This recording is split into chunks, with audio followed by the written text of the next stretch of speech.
All right, Tim. Third question: what are the drawbacks? Because my whole life I was just, I love steak. I love, I love chicken. I love pork. I love fish. I'm a carnivore, or I think so anyway. Thought so. So what are the drawbacks that you've found? Do you growl when you eat your meat? I have actually. You might be then. I've eaten steaks with no utensils. Okay. Yeah. But now, what are the drawbacks though to animal-based proteins? Okay.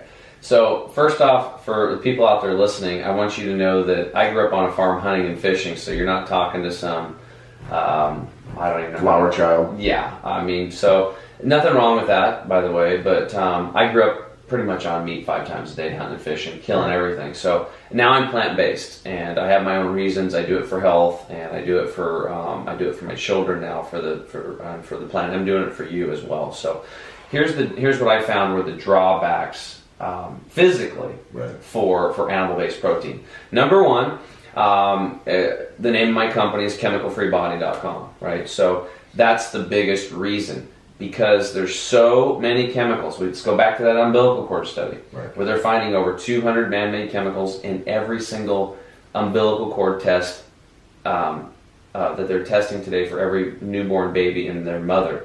So, and they're only searching for about 400 chemicals in that test, and they're finding over 200. There are over 100,000 man-made chemicals out in the marketplace today. And there's 2,000 new every year, and they're only testing 0.25% of those. So I did the math on this. If they actually tested at the same ratio, we could have up to 71,000 chemicals in our brain tissue, our muscle tissue, our fat tissue, and our organ tissue. So if it's in us, and we're in this ecosystem and on Mother Earth here, what do you think's happening to the animals that we're eating? It's the same show. All these chemicals are accumulating in their brain tissue, their muscle tissue, their fat tissue, which is what we're eating when we're consuming those animals. So, and what happens is it's called bioaccumulation. So you can have a grass-fed cow, and it's completely organic on this 30-acre farm, but 20 miles away there's crop dusters.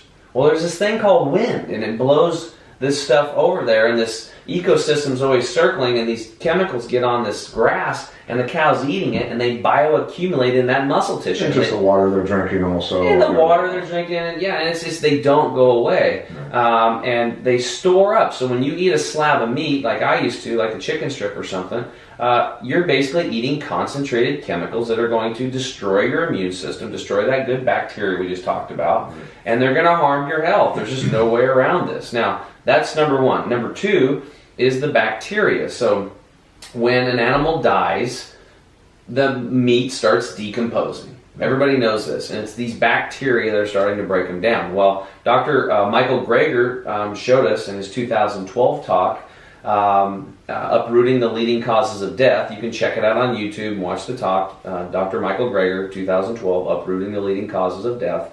And he says that it's the bacteria that is causing the problem. And it's the fat in the meat. When we consume the meat, the fat actually transports the bacteria throughout our entire cardiovascular system, through our blood, and it creates an inflammation response. So you get inflamed from the inside out, and that response lasts for 4 to 6 hours before the body regulates it, and then it's back to normal.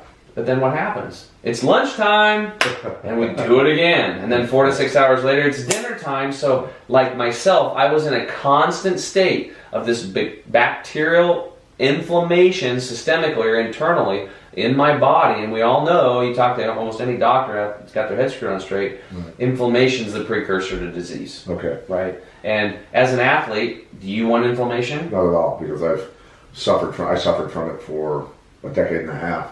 Because of not knowing what to put in my body, and the food allergies and everything else, and it was.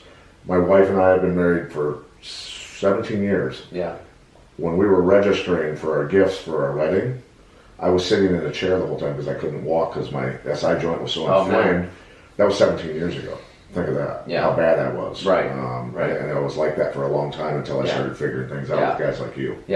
Now, for those of you that are thinking, well, geez, I'm not going to give up my meat, that's a little crazy. I totally get that. I understand that. I'm not saying for you to do that right now. What I'm saying is just get educated and be real with yourself. What I would suggest you do is just start adding in more plants to your diet. Just eat a lot of plants. Eat a big ass salad every day. Try to eat sprouts. Get fresh is best, the freshest plant-based food. Start loading up on it, and you'll just naturally start eating less meat. Now, 1 month, 2 months, 3 months, 5 months, 6 months down the road, maybe you're ready now. Maybe we just do a 30-day plant-based challenge. And just you eat nothing but plants for 30 days, but after you've worked your way up to it. Now when I do this with people, half of them will never go back. Because what I tell you to do is after that 30-day challenge of plants, then I want you to wake up in the morning and have bacon, eggs, and cheese, and biscuits, and ham, and knock yourself out. And then for lunch, go to get a teriyaki bowl, extra chicken, and then for dinner, have yourself a big steak and some Haagen-Dazs ice cream, and just go bananas.